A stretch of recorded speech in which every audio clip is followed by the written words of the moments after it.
leucocito tipo 2, que acuérdense que constituyen alrededor del 4% de la población total de las células que recubren el alveolo.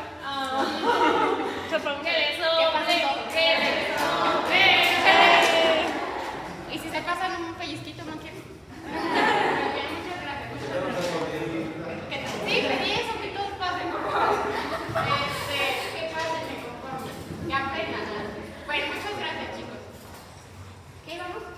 El neumocito tipo 2, entonces 4 características. Célula cúbica, 4% de la población total, y núcleo basal y unas estructuras que les pedí investigar, que son los denominados cuerpos lamelares, ¿verdad? Ahora, también tienen muchas microvellosidades en la parte apical, que acuérdense que ahorita lo vamos a ver. Tienen un papel muy importante para aumentar la superficie de membrana y que puedan hacer mejor la exocitosis, pero no es la única función. Ahora, habitualmente el neumocito tipo 2 lo reconocen los autores en los libros, pues de manera habitual, por la síntesis y la secreción del factor surfactante. Es decir, lleva a cabo aquí la síntesis, exocitosis y ¡pum!, secreción. Y allá lo va a mandar a la parte superior de la capita de agua que hay acá. Pero no es su única función. Otro papel que casi nadie menciona en los libros, sino que está más en los artículos, es el movimiento transepitelial de agua. No sé si ayer les llamó la atención, chicos, que justo les decía, aquí arriba hay una capita de agua que se forma porque viene una presión de milímetros de agua muy grande, ¿cierto? Ahora, parte de esa agua, pum, vamos a decir que se estampa aquí y ahí queda, formando una membrana delgada. Ahora, ¿quién regula la cantidad de agua que hay ahí? Porque me pudieron decir, doctora, en cada ciclo llega presión de agua, ¿por qué no se queda ahí todo encharcado? Una lo delimita por sí mismo el factor surfactante y otra, ¿qué creen? Por las microvellosidades que presenta justamente el neumocito, tiene acuaporinas que les permiten justamente pasar agua a lo largo de su constitución. Entonces, este es un movimiento transepitelial. Este es un regulador de la cantidad de agua que hay en el alveolo, ¿ok?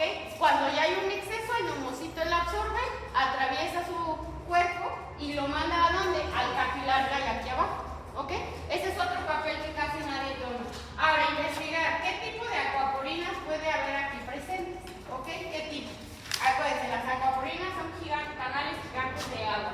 La otra, muchachos, es justamente la regeneración del epitelio alveolar después de una reparación. Esto es porque ahorita lo vamos a ver, tiene una relación muy estrecha, mejor dicho, con los macrófagos. Ahora, ven que ya les dije, habitualmente el agua está acá, ¿cierto? Y el factor surfactante va a tener más o menos esta constitución, fosfolípidos hacia arriba, sus colitas, ¿bien? Y eso, pum, rompe la tensión que hay entre las moléculas de agua. Ahora, ven que habíamos dicho que hay dos tipos de proteínas, lipofílicas e hidrofílicas. Las lipofílicas van a estar aquí arriba, entre los ácidos grasos de los fosfolípidos, ¿ok? Que son la B y la C. Mientras que las hidrofílicas van a ayudar a darle estabilidad a los fosfolípidos porque se meten aquí, literalmente entre las cabecitas polares y las moléculas de agua, ¿ok? Las proteínas hidrofílicas tienen como función pues darle este mantenimiento de la capita al factor y darle lo que llamamos estabilidad al factor surfactante, estabilidad, ¿ok? Muy bien. Ahora, estas proteínas lipofílicas, ¿para qué sirven, doctora? Tienen varias funciones. Una de ellas, muchachos, es justamente que el macrófago, que voy a poner aquí en color morado, está aquí, ¿ok? El macrófago, acuérdense, lo que hace es reconocer pues sustancias o incluso microorganismos externos y pum, se los come, se los fagocita. A veces el macrófago necesita ayuda, ¿cierto? Por ejemplo, si es una bacteria y hay muchas bacterias, ¿a quién llama? Pues a los neutrófilos, ¿cierto? Ahora, para llamarlos tiene que sintetizar factores quimiotácticos y otras sustancias inflamatorias como interleucinas.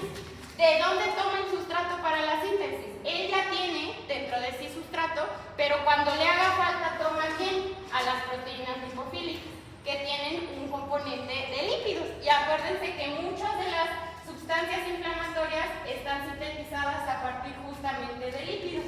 Entonces el macrófago toma un poquito de esta constitución que tiene de por sí el factor surfactante, principalmente de las proteínas lipofílicas, las usa y ¡pum! Ahora sí, llama a quien tenga que llamar.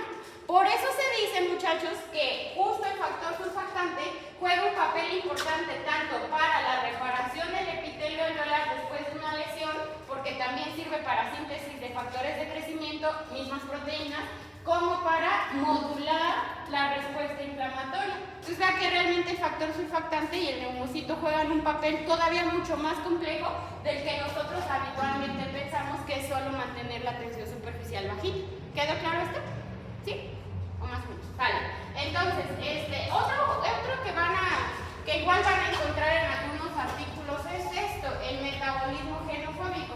Que esto se refiere justamente a la eliminación de sustancias ajenas al cuerpo. ¿Ok? Ajenas.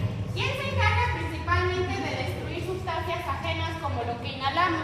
Pues los macrófagos. Pero ¿quién les ayuda? Los componentes de las proteínas del factor surfactante. ¿Ok? Entonces todas esas son funciones del neumocito. Ahora, la síntesis, chicos, del factor surfactante es muy compleja. No voy a entrar mucho en su descripción para no meternos en problemas. Si no, va a decir que es pura clase de historia. Entonces, a ver, vamos a empezar. Esta imagen primero se las escribo. Aquí tenemos el neumocito tipo 1. Aquí hay otro neumocito tipo 1 y así sucesivamente. Aquí tenemos al neumocito tipo 2. Ahí está, forma cúbica, ¿cierto?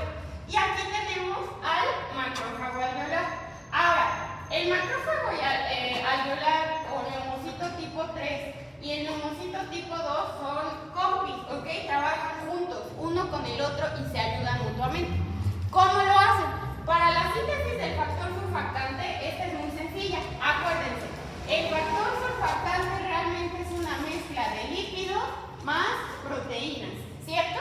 ¿De dónde empieza la síntesis de estos componentes? En el núcleo. Se tiene que mandar la información del núcleo para que empiece la síntesis, principalmente en las proteínas.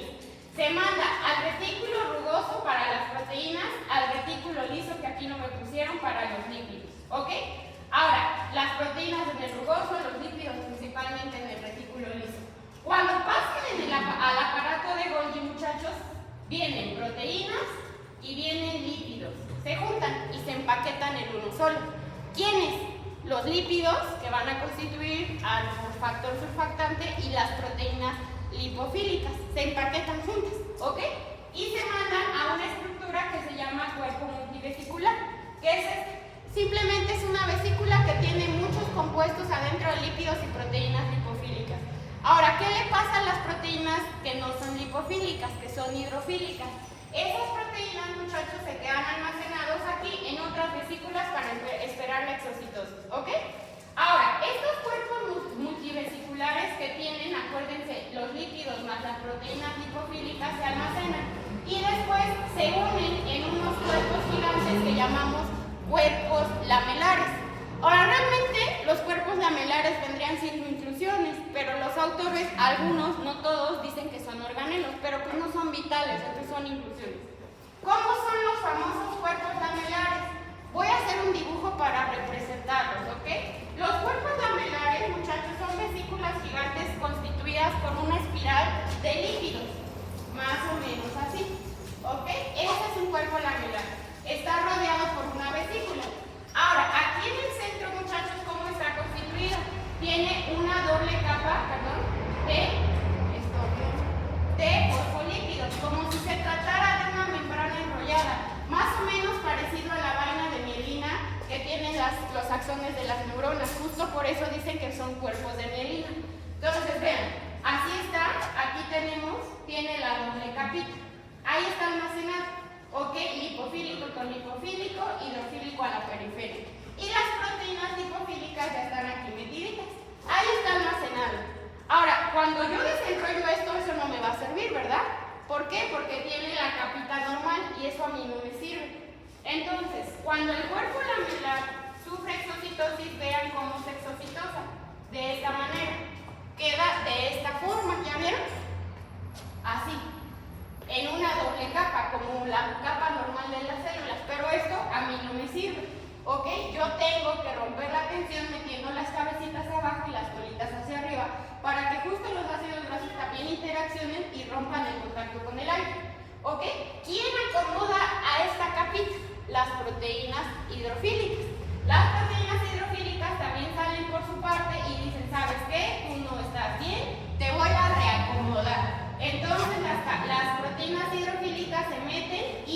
constituyen a la monocapa que habitualmente conocemos.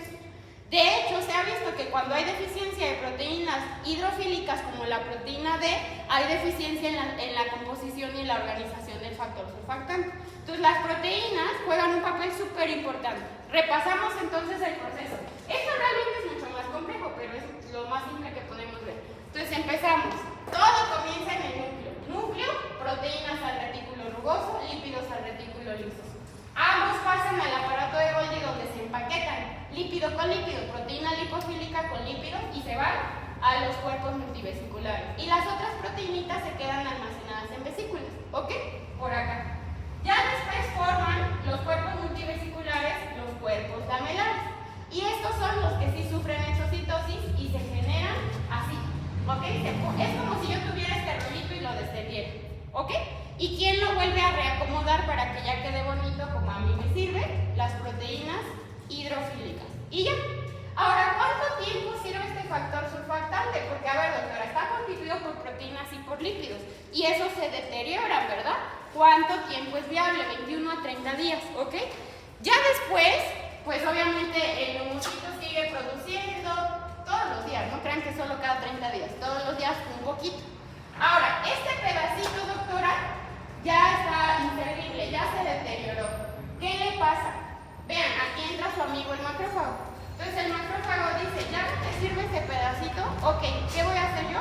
Me lo fagocito y lo descompongo. ¿Cómo lo descompongo? A través de un proceso que se llama aclaramiento. Entonces a través de este proceso, muchachos, separa lípidos, separa ácidos grasos y separa proteínas. Y dice, ok, esto a lo mejor ya no te sirve, lo desintegro por completo. Esto me sirve a mí para sintetizar sustancias inflamatorias, lo utilizo yo. Y esto te vuelve a servir a ti, te lo regreso. ¿Para qué te lo regreso? Para que lo recicles. ¿Ok? Entonces el factor surfactante puede ser degradado por completo por el macrófago o reciclado por el neumocito, tipo 2. Y lo pueden reciclar gracias a que el macrófago se lo pase o a que él mismo haga una endocitosis y se vuelva a comer los pedacitos viables que quedaron por acá libres. Y así está reciclándose casi todo el tiempo la mayor parte del factor surfactante. ¿Ok?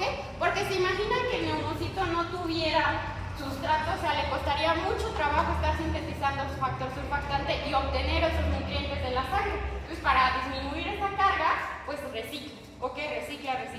Realmente la síntesis es un poquito más compleja. Pero bueno, esto es en términos generales cómo se lleva a cabo la síntesis. ¿Ok? Ahí está lo que les había dicho. Toma el neumocito tipo 2. ¿Ok? Sintetiza, aquí ya se saltaron lo de, bueno, se pusieron retículo y Golgi, forma los cuerpos multivesiculares y los cuerpos lamelares, secreta. Se utiliza y se recicla. El macrófago recicla una parte, se la pasa y si no, él solito recicla por completo. Pero el objetivo es volver a tomar compuestos y volverlos a usar. ¿Ok? Es más fácil, está más bonita la imagen anterior. Bueno, y esta es otra de otro artículo que en esta no vamos a hacer. ¿Vamos bien hasta acá, chicos? Ahora entonces, ¿por qué acuérdense, el factor surfactante juega un papel muy importante? Acuérdense que me evita 3 situaciones. La primera situación que me evita es el colapso, ¿ok? El colapso y también me permite que se insufle adecuadamente el alveolo. Porque como el factor surfactante mantiene dispersita esta agua en las paredes, es más fácil que el alveolo se distienda durante la inspiración. Y cuando va a ocurrir la expiración después de la difusión, que ahorita vamos para allá, ya es más fácil que salga el aire sin que se colapse. Ok, entonces me permite insuflarlo y me permite desinsuflarlo sin que se colapse. Y acuérdense, esto secundariamente me lleva a mantener la estabilidad, porque acuérdense, si yo evito que se colapse, entonces el flujo de aire para todos los alveolitos es hacia arriba y no de uno a otro, evitando que uno se haga chiquito y el otro se rompa. Y ya habíamos visto también que me evita el edema. Por eso justo el factor surfactante es una de las principales determinantes de la ventilación. Porque lo que les decía, muchachos, yo puedo tener al 100% mi músculo ventilatorio. Puedo tener la cantidad de aire perfecta o la presión atmosférica perfecta. Pero si mi factor surfactante fracasa, entonces no va a haber buena ventilación y por ende no va a haber buen intercambio. Por eso es una de las principales determinantes. ¿Vamos bien? Ahora, acuérdense, este factor surfactante me permite determinar de manera indirecta la presión intraalveolar. Y acuérdense que el objetivo del factor surfactante es que todos los alvéolos, independientemente del tamaño que tengan una misma presión. Es decir, que aquí yo tengo 8 dinas, aquí tengo 8 dinas, en el más chiquitito tenga 8 dinas. ¿Para qué? Para que cuando ocurre la expiración, el flujo no vaya de un alvéolo a otro, sino para arriba. Y acuérdense, esto lo regula lo que llamamos ley de Laplace, que me dice presión es igual a 2 veces la tensión sobre el radio. Y aquí hay un ejemplo hipotético, ¿de acuerdo? Este ejemplo hipotético les dije, la tensión de un alvéolo va a ser de 2.5 newtons por metro, que si ya lo convierto a dinas, es alrededor de 2.5 dinas por centímetro, ¿ok? Lo multiplico por 2 y lo divido entre el radio del alvéolo, que son 100 micras más o menos. Y esto hago la operación y me sale que la presión del alvéolo es de 2500 dinas sobre centímetro cuadrado. Ahora, ¿se dan cuenta? Este valor de dinas casi no lo usamos, ¿verdad? Yo uso o milímetros de mercurio o centímetros de agua. ¿Ok? ¿Qué es lo que tengo que hacer? Una conversión a través de estas. Estas sí tómenle foto que mañana vamos a hacer unos ejercicios. Ahorita no. ¿Ok? Ahora acuérdense, entre más pequeño sea el alvéolo, más presión intraalveolar va a haber y más fácil es que se colapse. ¿Ok? Entonces, pregunta, ¿quién necesita más factor surfactante? En realidad, ¿el neonato o el adulto? El neonato. Ok, y ayer platicábamos, cuando hay una deficiencia de factor surfactante, habitualmente solo se presenta en la etapa en los neonatos prematuros. En los adultos, a menos que haya una mutación en la síntesis para la proteína B, C, A o D, es cuando pudiera haber una falla en el factor, pero ya es una mutación que le va a durar toda la vida. Si no, solamente durante la etapa de nacimiento prematuro tenemos una enfermedad que se llama enfermedad de membrana hialina, también llamada síndrome de estrés respiratorio de tipo 1, ¿de acuerdo? Esta enfermedad también se llama insuficiencia o deficiencia del factor surfactante. Como su nombre lo indica, voy a tener un alvéolo que no produce adecuadamente factor surfactante y vean lo que pasa. ¿Va a haber neumocitos? Sí, porque los neumocitos sí van a estar, pero van a estar inmaduros, ¿de acuerdo? En un alvéolo normal yo tengo el neumocito tipo 2, el neumocito tipo 1 y perfectamente bonito mi factor surfactante. Y por ahí es del macrófago ayudándome. En el alvéolo que tiene esta enfermedad, ¿qué pasa? Para empezar, sí se secreta factor surfactante, pero inadecuado. O de plano no se secreta nada si el recién nacido es súper prematuro. Acuérdense, la síntesis en sí empieza en la semana 26. Pero ya decimos que el neumocito 2 está súper maduro, perfecto para funcionar en la 34. Ok, entonces si yo tengo, por ejemplo, un recién nacido de 30 semanas, ¿tiene neumocito? Sí. ¿Sintetizan? Sí, pero mal. ¿De acuerdo? Entonces, ¿cuál es el problema con estos? Que lo poquito que sinteticen está mal sintetizado y por aquí hay proteínas, por aquí hay líquidos. Y se acuerdan que el macrófago nada tonto decía, pues si tienes aquí yo lo agarro y sintetizo sustancias inflamatorias. Entonces el macrófago dice, mira una proteína, no la ocupas, parece que no la ocupas, sintetizo interleucinas, ¿ok? Y factores quimiotácticos y genero inflamación. Entonces, ¿qué caracteriza la enfermedad de membrana hialina? Inflamación y 2, edema. ¿Ok? Pues porque no hay factor surfactante, la agüita sí se queda ahí y colapso alveolar. Y es súper difícil inflar este alveolo. ¿Ok? ¿Qué signos clínicos o cómo sé que es esta enfermedad, doctora? Pues muy fácil. Recién nacido, siempre prematuro. ¿Ok? Síndrome de dificultad respiratoria caracterizado por disnea, que esa, pues el bebé no nos va a decir me falta el aire, ¿verdad? Yo lo veo.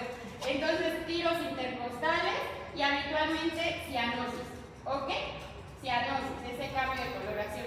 También lo voy a ver con taquipnea, es decir, un aumento de la frecuencia respiratoria para esta edad. ¿Se acuerdan que en esa edad el promedio es 60? Entonces yo tengo un bebé que está, 90, ya sé que es taquipnea y que le está costando respirar, ¿ok? ¿Qué es lo que tengo que hacer? Como ya nació, pues darle oxígeno, pero también maduradores pulmonares para que termine de madurar su pulmoncito, dependiendo de la edad. Porque, por ejemplo, si yo tengo un recién nacido de menos de 25 semanas, ahí sí le tengo que dar factor surfactante, porque de plano ni el neumocito está disponible, ¿verdad? Aunque yo le diga neumocito, ahora le crece, no hay neumocito. ¿Ok? Entonces depende de la edad del tratamiento. Ahora, esta me la pueden confundir, ya llegaron a pediatría, no es clase de pediatría, pero para que tengan noción de que todo lo que vemos tiene una aplicación, hay otras enfermedades que se presentan igual en el neonato. ¿Ok? Nada más, chicos, que la adaptación pulmonar, que esta es fisiológica, la taquimia transitoria del recién nacido, que esta se quita solita, y la aspiración de meconio, que esta sí que ayudarle, la característica que me ayuda a reconocer qué es esa, es que es un pretérmino. En los otros son niños a término. A su mecha, me siento como que los paparazzi caen, pero el pizarrón se debe sentir así, yo no. Bueno, ahí está. Les voy a preguntar esto. No, el que a lo mejor les llego a preguntar en días de preguntas es esto. ¿Ok? ¿Cómo se caracteriza la enfermedad de membrana hialina? ¿En qué niño se presenta? ¿Y en qué periodo? Dura menos de 72 horas. ¿Por qué? Porque habitualmente yo doy tratamiento. ¿Vamos bien hasta acá, chicos? Esa es una de las principales determinantes de la ventilación. Ahora, entiéndase que estamos viendo cosas que afectan o que pueden interferir en que tenga una buena ventilación. Vamos a la segunda, la distensibilidad. Ahora, esta es una propiedad que también se llama confianza, ¿ok? Esta, muchachos, me determina cuánto de aire me va a entrar al pulmón por cada centímetro de presión que se modifique la presión intrapleural. Entonces, a ver, aquí sí, por favor, anoten, presten toda la atención que puedan, ¿ok? A ver, entonces, primero vamos por la definición. Ahorita les dejo tomar foto. La distensibilidad es esta propiedad importantísima para entender de dónde viene el volumen que entra al pulmón. Se define como el volumen que se expande en los pulmones por cada aumento unitario de presión, ¿ok?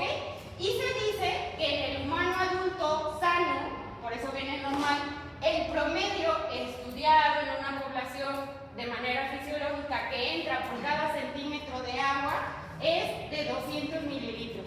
¿Ok? Esto es importante. Ahorita vamos a ver qué es centímetros de agua. Ya me metió en problemas, ¿verdad? Porque yo habitualmente medía las presiones en milímetros de mercurio. Ahora tengo que convertir, nada más. Entonces, ¿de qué depende esto? Lo que yo voy a estudiar es qué tanto se insufla mi pulmón y qué tanto de aire entra cada que se insufla. ¿De qué depende? De la presión pleural que me permita la distensión, de qué tan elástico sea mi pulmón, y acuérdense que el pulmón es elástico porque en todo el recubrimiento, en su membranita basal, tiene fibras elásticas y fibras de colágeno, en todo el epitelio, por eso es lo que veíamos, lo importante. Entonces me depende qué tan elástico sea el pulmón y si el factor surfactante está adecuado para poder hacer bien la distensión y volver a hacer la insuflación y la desinsuflación, ¿ok? Ahora, presten atención a esta imagen, ¿ok?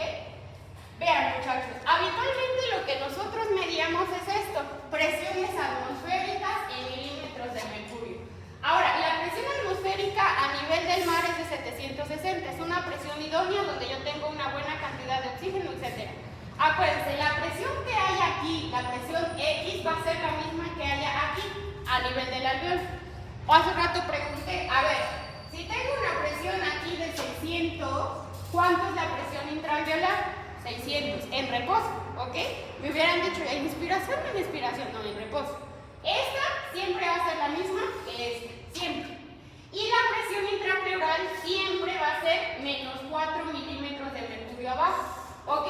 Si yo tengo aquí 760, aquí va a tener 756. Si yo tengo aquí 600, afuera, ¿cuánto voy a tener? 596. Y así sucesivamente. Ahora, el volumen que entra al pulmón no lo determinamos en milímetros de mercurio, lo determinamos en centímetros de agua, ¿ok? Centímetros de agua.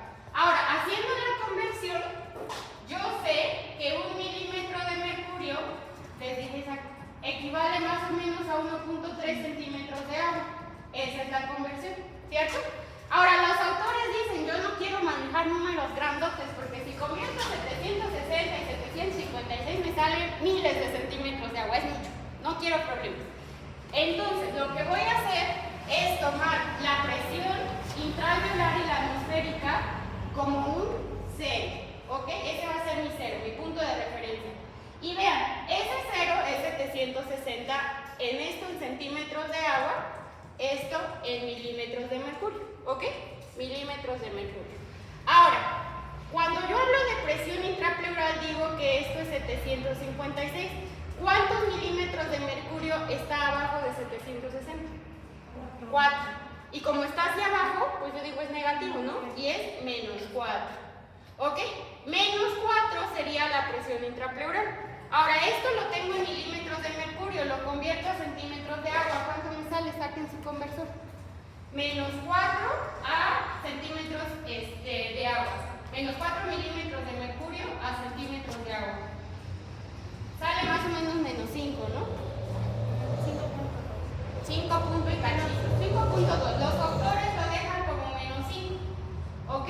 Menos 5. ¿Vamos bien?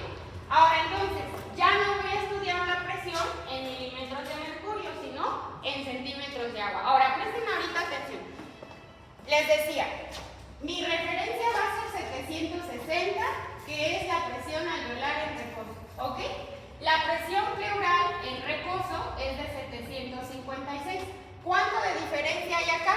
Menos 4 milímetros de mercurio, o lo que viene siendo menos 5 centímetros de agua. ¿Ok? Listo, ahí está.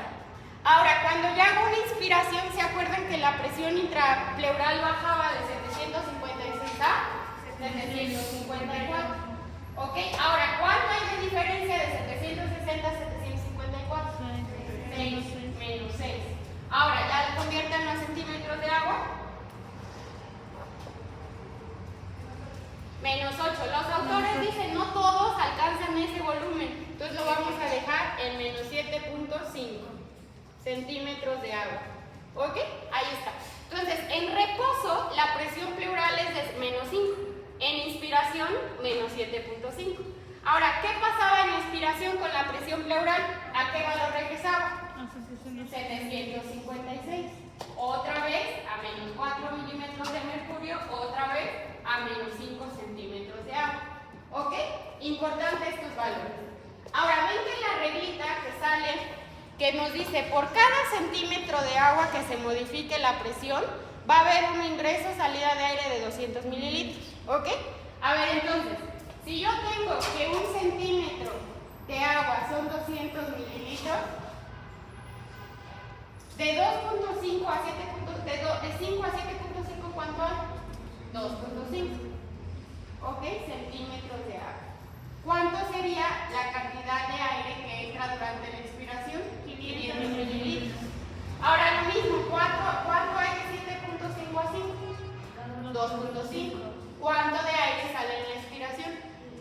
500 mililitros. De ahí sale el volumen corriente. Ahora, si se dan cuenta, realmente los conversores me dicen, no, eran de 5 a 8, ¿no? Pero los autores lo dejan en 7.5 porque la media de la población está en ese valor. Ok, no alcanza los valores más óptimos, sino es la media. Ahora, ¿qué pasa, por ejemplo, si yo les digo, mi presión intrapleural en una inspiración forzada pasó de menos 5 a menos 9? ¿Cuántos centímetros hubo de diferencia? Por ejemplo, yo estoy inspirando así, entraron 500 y de pronto hago, suspiro. ¿Cuánto entró si mi presión intrapleural cambió menos 4 centímetros? 800 mililitros, ¿no? Esa es la relación, por cada centímetro 200 mililitros. ¿Qué pasa, Paco? ¿Podría volver a explicar de dónde salen los 2.5 centímetros de agua? O sea, la diferencia entre 5 y 7.5. Sí. ¿Se acuerdan que nuestra imagen, muchachos, en la primera es que sale del 754? ¿Se acuerdan que en esta imagen, en la que veíamos al principio cuando entendimos ley de Boyle, veíamos que la presión en inspiración pasa, voy a borrar esto, ¿va? Que la presión intrapleural era de 756, que si ya yo lo convertía a centímetros de agua era menos 5. ¿Ok? Cuando yo hago mi inspiración, el volumen, la presión pulmonar disminuye. ¿Cuál tanto disminuye? A 754. ¿Ok? Esto es en inspiración. Y en expiración, la presión pleural otra vez regresa a su valor normal, 756. ¿Ok? Ahora, yo ya no lo estoy midiendo en centímetros de agua. Lo que yo estoy haciendo ahora es medir, en milímetros de mercurio. Lo que yo estoy haciendo vamos para allá. En reposo, mi presión alveolar, intraalveolar es de 760, ¿ok? Ese va a ser mi cero, ¿bien? Ahora, la presión pleural en reposo, le voy a poner PR de presión pleural en reposo, es de 756, ¿ok? ¿Cuánto hay de esto a esto? Hay menos 4, ¿ok? Menos 4, ¿qué? Milímetros de mercurio. Acuérdense que este ya es mi referencia. Este se queda como 0 centímetros de agua. Ahora convierto menos 4 a centímetros de agua, que era menos 5 y cachito, ¿verdad? Los autores lo dejan en menos 5 centímetros de agua. ¿Ok? Ahí está. Esta es la presión pleural en reposo. Ahora, lo que acabamos de ver, en inspiración, presión pleural en inspiración, la presión baja por ley de Boyle y se va a 754. ¿Cuánto hay de aquí a aquí? 6. Menos 6 milímetros de mercurio. Si yo lo convierto a centímetros de agua me da más o menos menos 8, ¿cierto? Los autores dicen no toda la población llega a eso, ¿ok? Se queda más o menos en 7.5, ¿bien? Entonces dicen la presión promedio de la población en inspiración es de 7.5 centímetros de agua, ¿ok? Ahora, Patrick, ¿cuál es la diferencia en absoluto, en valor absoluto, que hay de menos 7.5 a 5? 2.5. Ahora mi regla me dice, en un pulmón adulto sano, normal, por cada centímetro de agua que se modifique la presión, va a haber una entrada o salida de aire de 200 mililitros. Entonces, si mi presión se modificó 2.5, ¿cuánto es la entrada o salida de aire en la inspiración? 2.5 y el valor me sale 500. ¿Ok? 500 mililitros, que es lo que llamamos volumen corriente, la cantidad que entra en cada inspiración, ¿ok? Ahora, voy a la expiración. ¿Qué pasaba con la presión pleural en expiración? Volví a regresar a su valor normal, ¿cierto? 756, otra vez menos 4. Y aquí me regreso a menos 5. ¿Cuánto hay de diferencia de este menos 5 a este 7.5? 2.5. Entonces quiere decir que en la inspiración entran 500 mililitros, en la expiración salen 500 mililitros. ¿Vamos bien? Eso es lo que denominamos volumen corriente. Ahora, si se dan cuenta, la presión pleural juega un papel importantísimo, ¿ok? Ahora, si yo lo grafico, esto en una grafiquita muy sencilla, vean, esta va a ser mi gráfica donde yo estudie justamente, bueno, voy a borrar, la presión pleural. Entonces, aquí tengo 0. Que ese es el 0. Aquí tengo menos 5. Aquí menos 7.5. ¿Ok? ¿Qué pasaría en la inspiración con esta presión pleural? Baja. ¿Ok? Aquí entran mis 500 mililitros. Se mantiene para la difusión y sale. Esta sería la gráfica de la presión pleural. ¿Qué pasa con el volumen? Si yo aquí arriba grafico el volumen en milímetros, en milímetros de aire, entonces el volumen sería 0. Entran 500, salen 500, ¿ok? Inspiración, expiración, ¿vamos bien? De hecho, ustedes ya lo han venido leyendo, pues es lo que yo veo. Inspiro, expiro, expiro, expiro, expiro, expiro. Que esto es algo que puedo medir en la gasometría, ¿ok? Ahora, cuando yo tengo un paciente, muchachos, esos 500 mililitros no llegan por completo al alveolo, ¿verdad? Si entran 500, hay una cantidad que entra, pasa la difusión y sale. Si yo hiciera, muchachos, que todo el aire saliera, ¿qué pasaría? Pues se desinflaría, como en los pulmones que estudiaron en anatomía, todos desinflados, porque no tenían aire, ¿verdad? En mi cuerpo, que soy un organismo vivo, eso no pasa.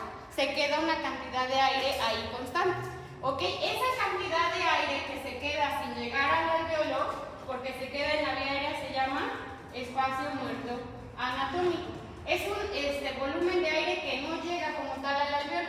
Y acuérdense que equivale a 150 mililitros. Presten atención. Si yo digo, a ver, inspiré 500, ¿ok? Estos 500 entran, llegan aquí. Pero aquí hay otro, entra un porcentaje. Aquí hay un porcentaje que se queda en esta parte sin llegar al alveolo. Eso es el espacio muerto anatómico, ¿ok? Si equivale a 150 mililitros, ¿cuánto sí me está llegando al alveolo? 350, ¿ok? 350 mililitros. ¿Vamos bien? Ok. Ahora, esto no lo pierdan de vista, ¿vamos? ¿Qué pasa, chicos, cuando yo paciente, ¿qué le hago? A ver, por favor, inspire, 500, expire, 500, inspire, 500, expire. Y de pronto le digo, cuando termine de inspirar, inspire forzadísimo. Una entrada masiva de aire. El paciente empieza aquí y ¡pum! Inspira. Esa es una inspiración forzada. El volumen de aire extra que entró se llama volumen de reserva inspiratoria. Es un volumen de aire extra, ¿ok? Que pudo dar más allá de su pulmón porque todavía tenía capacidad. ¿A cuánto equivale en hombres? En hombres más o menos 3.000 mililitros, o sea, un montón. En mujeres más o menos 1.900, más o menos. Ok, ¿por qué? Porque la fuerza y el tamaño de la caja torácica de una mujer es más pequeña que la de un hombre, incluyendo la fuerza de los músculos, ¿ok? Por eso entra menos volumen. Ahora, si yo les digo, a ver chicos, 3.000 mililitros, ¿cuántos centímetros de agua se modificó la presión pleural? ¿Verdad? A ver, escuchen. Si entraron 3.000 mililitros, ¿cuántos centímetros de agua se modificó la presión pleural? ¿Cómo lo harían? Aquí, 12. Qué rápido calculo. A ver, a lo mejor sí, ¿verdad? Ah, sí. Entonces, a ver, tengo, sí, presten atención. A ver, no me va a jugar. Si usted dice que quiere saber cuántos centímetros de agua se modificó, esta es mi incógnita, ¿verdad? Esta es mi incógnita. Yo ya sé que por cada 200 mililitros son 1 centímetro de agua. Regla de 3. 1 por 3.000 entre 2, 12. No, ¿cuánto es? A ver. 6, ¿no? Su calculadora, ¿cómo para Instagram sí está bueno si para esto no, chamacos? Estos 6, ¿no? 6 qué? 6, no sé, 15. Ah, 15 ¿qué? Centímetros de agua, ¿no? Ahora, esos centímetros de agua para arriba, para abajo, ¿para dónde? Si me regreso, yo bien chaira la doctora. A ver, si me regreso a mi grafiquita, la que estábamos viendo, ojito, no se van a perder. Si se pierden, otra vez nos encontramos. Si me regreso a mi grafiquita que estaba viendo, donde venía lo de la distensibilidad, vean muchachos, me regreso, voy para abajo. Ahí está. No, ahí está. Vean, aquí estaba mi grafiquita, nos ubicamos. Gráfica de la relación presión pleural contra presión alveolar. Aquí está la presión pleural. Menos 5 en reposo. ¿Ok? En una inspiración normal, no forzada, entra y baja a menos 7.5. Aquí entraron 500 mililitros, ¿cierto? Pero si yo les digo, aparte de esos 500, yo le dije cuando terminaba la inspiración, señor, vuelve a inspirar y inspire otros 3.000 mililitros, la presión pleural tiene que modificarse también. Ahora, ya se modificó 15 unidades. ¿Subió o bajó? Bajó, se hizo más negativa. Más negativa. ¿Ok? Entonces me va a llegar más o menos a menos 22 centímetros de agua la presión intrapleural. Es un montón, ¿verdad? Pero es lo que aguanta justamente ese cambio entre pleuro y pleuro. ¿Bien? Entonces, a ver, esto de los comunes. El volumen que yo estoy viendo, chicos, es así. Aquí está, volumen e inspiración. Ahora, yo aquí le digo, señor, inspire todo lo que pueda. Y le entran otros 3.000 mililitros. Se va para arriba esto. ¿Cierto? La presión pleural también tiene que tener un cambio. Se hace más negativo. ¿Cuánto negativo? Por cada 200, 1 centímetro. Que es la relación que acabamos de ver. Ahora, si yo digo, a ver, vamos con el mismo ejercicio. Vale, en una inspiración normal tiene un volumen corriente de 500. Cuando yo le hago una inspiración forzada, su volumen es de 1.200 mililitros, el volumen de reserva inspiratoria. ¿Ok? Rápido, sáquenlo. ¿Cuántos centímetros de agua se modificó todavía más su presión intrapleural? 1.200 mililitros. 6, ¿no? 6. ¿Hasta qué punto se fue negativa la presión intrapleural? Ya estaba menos 7.5 y le sumo otros menos 6. Se va como menos 13.5. ¿Ok? Esto es, por ejemplo, en la inspiración forzada. ¿En la inspiración forzada pasa lo mismo? Sí. A ver, señor, inspire, inspire, inspire, inspire, inspire, inspire. Ahora saque todo el aire que pueda. Entonces viene su inspiración, entrada, salida, entrada, salida. Cuando termine la expiración, expire forzado. ¡Pum! Se baja el volumen. La presión pleural también va a tener que tener cambios, ¿no? Y entonces, ¿cuánto equivale a ese volumen de reserva expiratoria? Es decir, lo que puede sacar extra. Depende del género, en hombres 1.200, en mujeres más o menos 700 mililitros. Por lo mismo, hay menos fuerza y la caja torácica es más pequeña. Ahora, me voy a regresar a esta parte. ¿Esto dónde sale, doctora? Si se dan cuenta, todos estos volúmenes salen en qué tan distendible es mi vía aérea, ¿ok?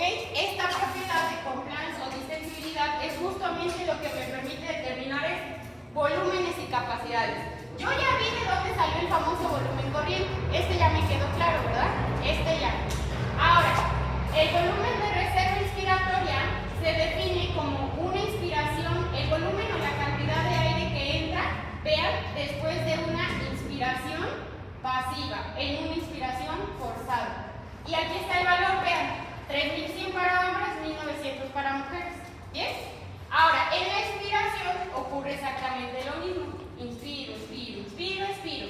Después de la expiración, pido una expiración forzada y lo que salga adicional de aire es el volumen de reserva expiratoria y equivale a 1200 en hombres, 700 en mujeres. ¿Ok? Ahora, hay otro volumen, que es el volumen residual. Ese, con la espirometría, que es este estudio que justo estamos dibujando, no se puede medir. Hay una manera directa y una manera indirecta de medirlo. Ahorita me regreso a la expiro, ¿ok? Entonces, ¿cuáles son las definiciones de mis volúmenes? Ya ven que todos los volúmenes dependen de esta propiedad que se llama distensibilidad, ¿cierto? Sin esta propiedad, esto no va a tener valores normales. Ahora, volumen corriente es la cantidad de aire, tanto inhalado como exhalado, durante una respiración. Aquí el término sería ventilación normal. El volumen corriente en reposo es de aproximadamente 500 mililitros. Todos los autores marcan 500 mililitros. Nosotros ya vimos que realmente tendría que ser de 600, ¿cierto? Pero los autores dicen, a ver, yo ya estudié 1 millón de población. Y en la población se queda en la media de 500 y están sanos. Entonces se queda 500, ¿ok? Muy bien. El volumen de reserva inspiratoria, ahorita me regreso al residual, es el volumen adicional de aire que un individuo es capaz de inhalar después de una inspiración máxima, ¿ok? Es de hombres en 3000 y mujeres 1900, es decir que la caja torácica todavía se puede extender mucho más y la presión negativa de la pleura todavía se puede hacer más negativa, ¿ok? Y el volumen de reserva inspiratoria es el volumen que un individuo es capaz de expirar forzadamente. ¿Vamos bien hasta acá? Ahora acuérdense, la relación es por cada 200 mililitros que se modifique cualquiera de los volúmenes es una modificación sobre la presión, ¿ok? Directamente sobre la pleural, pero los autores a veces ponen presión transpulmonar, que justamente se está graficando. Perdón, me voy a regresar. ¿Qué pasó? Ahí no va a dar la mano. Entonces, eso que ves en el volumen residual expiratorio, la presión aumentaría. De reserva. De reserva. Ah, sí, ¿quieres ver qué pasa con la presión pleural? Ah, sí, vamos para allá si quieren. Entonces ahorita me regreso, voy. Vean, aquí está la presión pleural, ¿no? Ahora, también la presión intraalveolar se modifica en la inspiración. Ya sabemos que en la inspiración se hace un poquito más pequeña la presión, que 760, y luego en la expiración se hace más grande. Esta es la grande. Esta presión, muchachos, que hay entre la diferencia entre la del alveolo y la pleura, se llama presión transpulmonar. Pero realmente, como lo acabamos de ver, la que determina qué tanto se expande y qué tanto entra de aire es la pleural. Que luego esto como que me los confunde súper horrible cuando leen, ¿ok? Entonces, ¿por qué dice? Son 2.5, pero aquí no son 2.5, entonces ¿de dónde salió? Quien está determinando es la presión pleural. Por eso ayer les decía, una de las principales determinantes es la presión pleural. Ahora, lo que pregunta Héctor, a ver, ya entendí qué pasa en la inspiración. ¿Qué pasa en la expiración forzada? La expiración forzada me dice que mi volumen va a ser de, vamos a dejarlo 800. ¿800 qué? Mililitros. ¿Cuántos centímetros de agua se va a modificar la presión? 4 centímetros de agua. Ahora, ¿de dónde a dónde, doctora? A ver, expiración, ¿ok? Aquí está la inspiración, aquí está la expiración, ¿ok? El final de la expiración en reposo. Ahora, si yo digo, todavía está sacando más volumen, es decir, se está yendo esta curva para abajo, ¿para dónde tendría que irse la presión? Para arriba. ¿Cuántas unidades? 4. Entonces pasaría de menos 5 a menos 1, ¿ok? Entonces, nada más para que no se les olvide, si este baja, este sube. Y al revés, si este sube, este baja, ¿ok? Porque son opuestos, el comportamiento es opuesto. ¿Bien? ¿Quedó claro esto? ¿Sí o no? Muy bien. Ahora, ¿Qué? Acá nos vamos a quedar. Mañana, por favor, chicos, investigar, porque ya vamos ahora a volumen residual. El volumen residual se define como esto, el volumen de aire, muchachos, que se queda en los pulmones después de una expiración máxima. Habitualmente, depende igual el género, es alrededor de 1200. Es esa cantidad de aire que nunca se sale del pulmón, nunca, porque si no, todo colapsa. ¿Ok? Ahora, ¿de dónde sale ese volumen? ¿En dónde se queda almacenado? ¿Qué relación tiene con el espacio muerto? ¿Tiene relación? ¿No tiene relación? Etcétera. Ahora, busquen eso. Ahora, ¿yo cómo le mido el volumen residual al paciente? ¿Lo apuñalo? ¿Qué le hago? No lo puedo hacer de manera directa como estos. Estos los hago a través de una espirometría, ¿ok? Donde yo le pongo algo donde sople y veo los cambios. El volumen residual no. ¿Cómo lo mido? Lo puedo medir de manera indirecta, ahorita vamos a ver cómo, o lo puedo medir de manera directa. Ahora, ¿cómo lo mido de manera directa? Buscar la técnica. Tiene que ver con inhalación de aire puro de oxígeno, ¿ok? O sea, con ponerle a inhalar al paciente puro oxígeno, solitito. ¿Bien? Entonces tiene que ver con eso. ¿Cómo mido el volumen residual de manera objetiva? Que esa es una que luego como que no vemos. ¿Vamos bien? Y bueno, les dejo esta última diapo, chicos, donde viene que cuando yo tengo un volumen, ya entendí que es el volumen residual, corriente, de reserva inspiratoria, expiratoria. Cuando yo sumo dos o más volúmenes, me da algo que se llama capacidad, ¿ok? Y cada capacidad se obtiene de la suma de dos o más. Entonces, eso es lo que vamos a ver mañana. Y aquí, estas se las dejo para que la vayan a estudiar, porque vamos a hacer ejercicios mañana. Entonces, viene la definición, viene cómo se calcula. Entonces, por ejemplo, capacidad pulmonar total. ¿A qué me suena? A todo lo que es capaz el pulmón de tener, ¿ok? Entonces, ¿qué tengo que hacer? Sumar todo. Volumen corriente, volumen residual, de reserva expiratoria y de reserva expiratoria. A como me suene, es lo que voy a sumar. Entonces, ahorita vayan aprendiendo estas, pero mañana vamos a ver lógicamente por qué. ¿Vamos bien hasta acá? ¿Todo bien? ¿Todo claro? ¿Nada claro? No. ¿Cuál? Ah, sí, y mañana terminamos de explicar la otra gráfica de extensibilidad, porque esta que les puse nos ayuda a entender la relación presión pleural contra presión alveolar, pero ya cuando yo unifico las dos líneas en una sola línea, se genera esta grafiquita, ¿ok?